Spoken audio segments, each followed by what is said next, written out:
Yes, welcome my brother, man. It's a pleasure to Yes. come and have a sit down with the incredible AStar. Yes. I like paper. What's going on, brother? I'm good, bro. The energy god. Listen.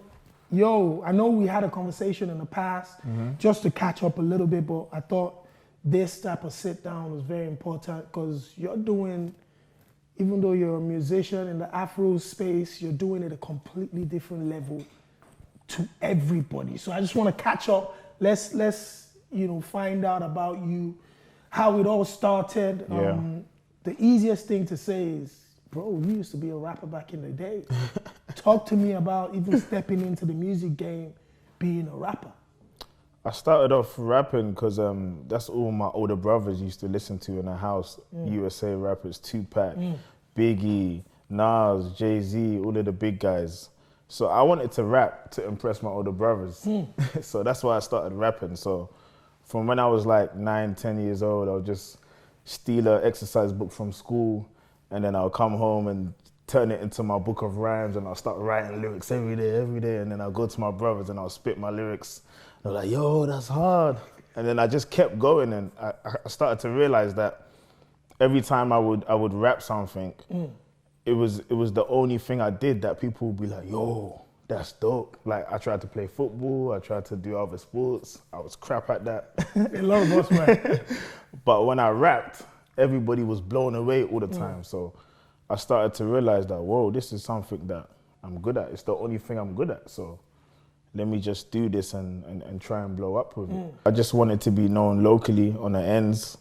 And then when I got the ends fame, then I was like, maybe I can do it bigger than that now. Wow. So I just kept at it. And then, as you know, I changed my sound eventually. Talk to me about even growing up. What was childhood like? What part of London, where did you grow up, and what was that like for you?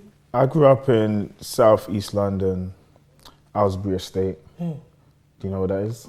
No, where's that? Walworth Road, Elephant and Castle, Camberwell. Oh, yeah. It's the biggest estate. It's the biggest estate there. That they use in Top Boy season 1. Yeah. Like the classic estate. Yes. When everyone's filming and they want to get that hood feel, they go there. that's where they go. It's a huge estate. So that's where I grew up. Like I literally grew up in a hood. And I'm the youngest out of my siblings. So there's 6 of us. I'm the youngest. 4 brothers, 2 sisters, including me, the brothers. And it was just a house full of music, man. My brothers were just always banging hip hop and they're just onto the new albums that were coming out. So that's all I knew, music, hip hop, rap, R&B. And my parents obviously were always playing that old school Ghana high life. Come on. In the house, in the car journeys, on the way to the mosque, or on the way to the church. Hated that stuff. We had to listen to it. We hated it, but now that I'm older, I love it. We appreciate Like that's what all you I were want to doing. hear. Absolutely. Yeah, more than even the hip hop. When I hear that, I feel more connection. You know? So yeah, that's how it was like, just hearing all of those different sounds, and then obviously falling in love with the UK scene, which was like the Sways, Tinchy Strider, and all the guys, Kano, Dizzy Rascal, all of the guys that were coming up. Yeah, exactly. So you got a blend of all of that, all of those sounds. And then where I was from as well was where like gigs was happening. And Come on. Peckham was 10 minutes away from me and everyone in the hood started to rap those days. When gigs started rapping, everybody started rapping. Like any guy in the ends just wanted to rap. They wanted to be a rapper too. And we all used to go to Unit 10 studios, which was where gigs and everyone was recording. So you just got to think about all of those different sounds mixed together. Now That's what made me. you mentioned listening to music that your parents were listening to, the old school Ghana high life stuff and stuff. Talk to me about being an African young kid in London. At a time, it was a tough space to walk in. It wasn't cool to be African back in the day. I used to hear people saying that, well, my brother used to tell me that in school, like they would tell people that they were Jamaican. Because that's what it was cool to be. That was it. And it's crazy because it shows how important the influence of the music is. So at that time, bashment, dancehall was the thing. It was big. You know, Sean Paul and, you know, like these guys were putting on for Jamaican music. So everybody wanted to be Jamaican. Facts. You know, and then we're at a time now where it's flipped. Everybody wants to be everybody wants to be African, but it starts with the music. Yeah. When the music starts popping, then everybody wants to change culture. Absolutely. Now, one of the first places I saw you, I was saying it earlier on, was the record with Quams and Flavor and Mr. Silverbone Say Mami. Yeah. You know, that record, even though you were rapping on the record, that was almost like a massive, I'm a proud Ghanaian record. Not Ghanaian rhythm. That was the 5-5 Mujay Baya rhythm. Exactly. You know, that was the biggest record at the time. Exactly. You know, but for you as a rapper that was trying to still do the UK thing, what made you say yes to that record? They were all guys like Mr. Silver, Flavor and Quams. They were all part of the Ghanaian community. So we all had mutual friends, cousins, family members. So we all knew each other. We were all doing music, and it was like, let's just go to the studio and just make a song. Like, because Afrobeats was blowing up at that time in the UK. And obviously Mujay Bayo, that's huge. That song was a hit. Yeah. They said they had the beat. Crazy. I said, let's go studio. Silver done the chorus, and then the rest was history, really. Damn. Yeah, and then after that, the song just blew up within like the space of a week. I think we released it the same week or the next week, and then the song blew up, and then we shot the music video, and then it just blew up. It blew up crazy. It went crazy. And then I had a show at Ghana Party in a Park a few weeks before we made the song. I mean, a few weeks after we made the song. So we planned to perform it at Ghana Party in the Park, and then we performed it there. It was crazy. All the kids were screaming. We were getting all the girls.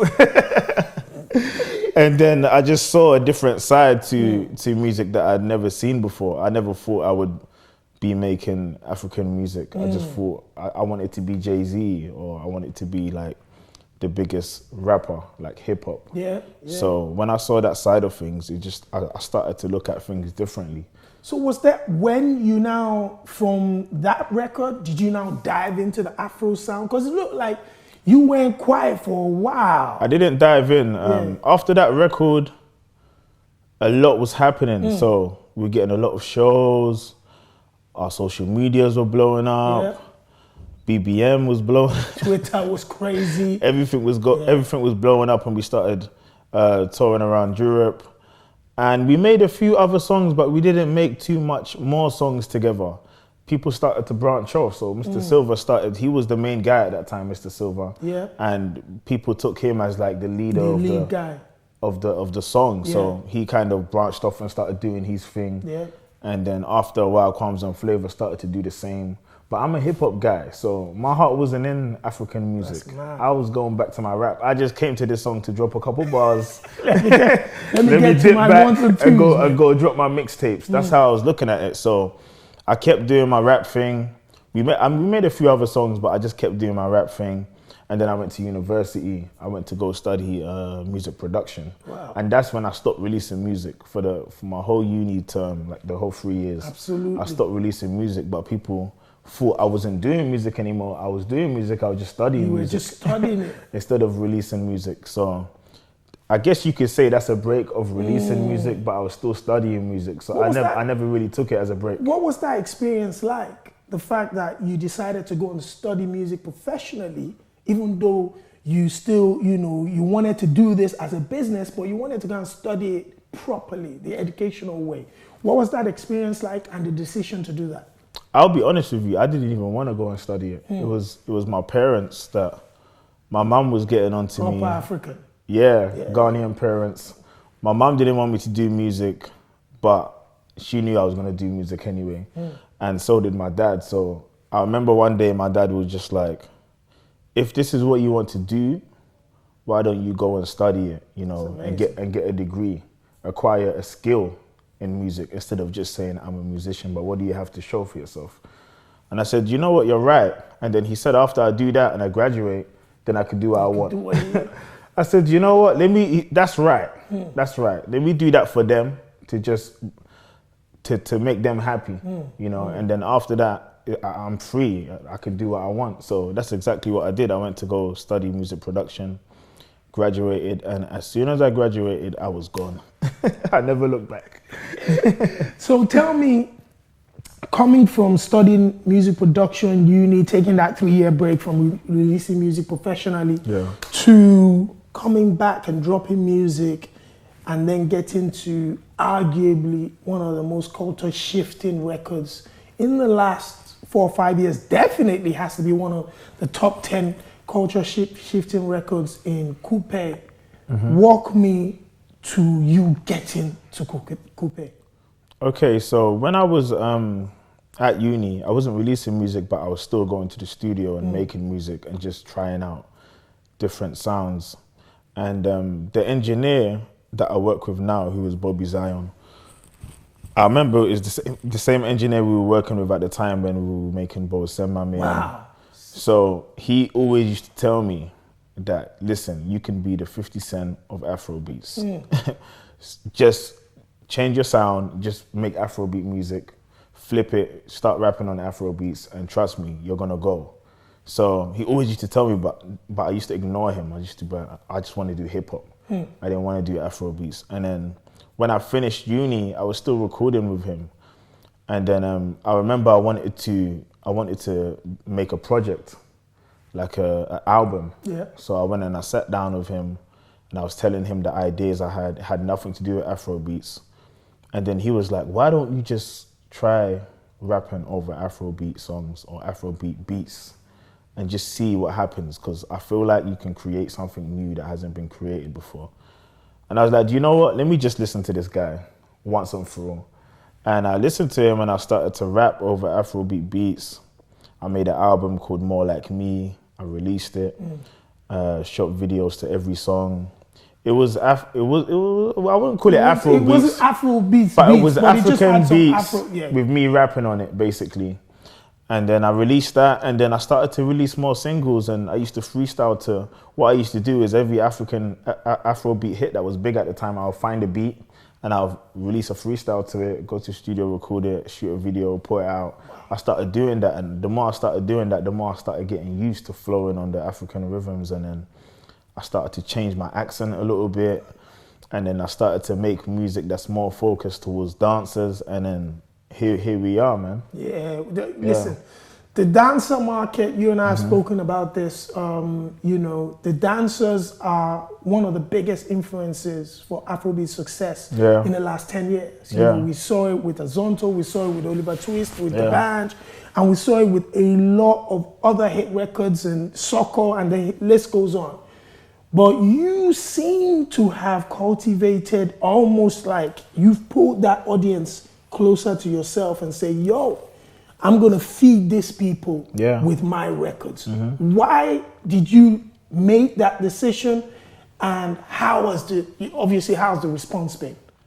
Okay, so after I made the album I was just telling you about, I started to make some singles, and then I made a song called Eggplant. Which everybody loved, but it was really slow. And then there's a DJ called DJ Flex. He's based in New Jersey. What he does is he takes big songs and then he flips it and speeds it up. Yeah. And he contacted me. He said he loved the song. He wanted to flip Eggplant and make it faster for the dancers. And then I said, let's do it. We made a remix, Eggplant remix. He sped it up for the dancers, and it went viral. Crazy. Literally, it blew up. Every dancer on Instagram was dancing to it. It went like till this day, the audio alone has like almost 10 million views. It's crazy. So I looked at that and I said, you know what? That's a sound that I should look deeper into, because these dancers are showing me love because they love the whole dance element of the record, of the remix that we made. So from then on, I started to speed up my sound and focus directly to the dancers.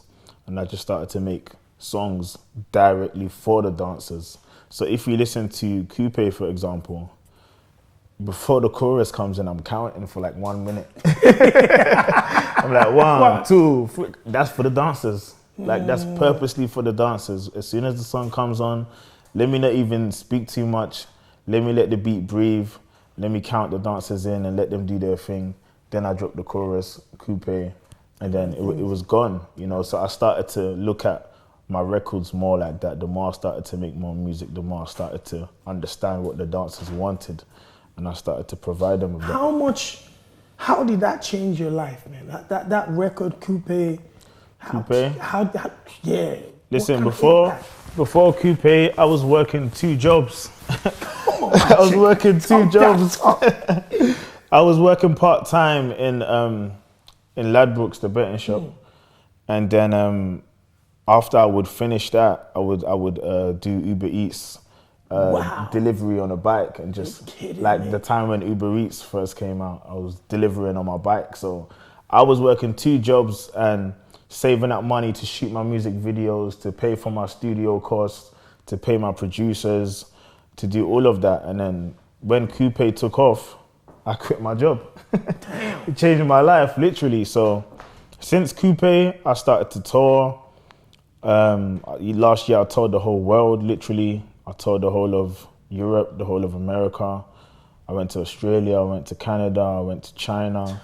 I went to Dubai, Qatar, so many places. I went around the whole world. So that one record literally changed my whole life. And since then, I haven't looked back. I've just kept the hits coming. What's the ladies' situation looking like? You get me? Mine can't be like, you know, Hulk with the 90s hairstyle, and you're telling me that there are no ladies, no... Listen, man. Coupe took you around the world, bro. Around the world, bro. A lot of hotels, a lot of cities. What's going on with the ladies, bro? Come on, Jimmy. I didn't know you were going to ask me this question. Bro, this wasn't part of the interview, bro.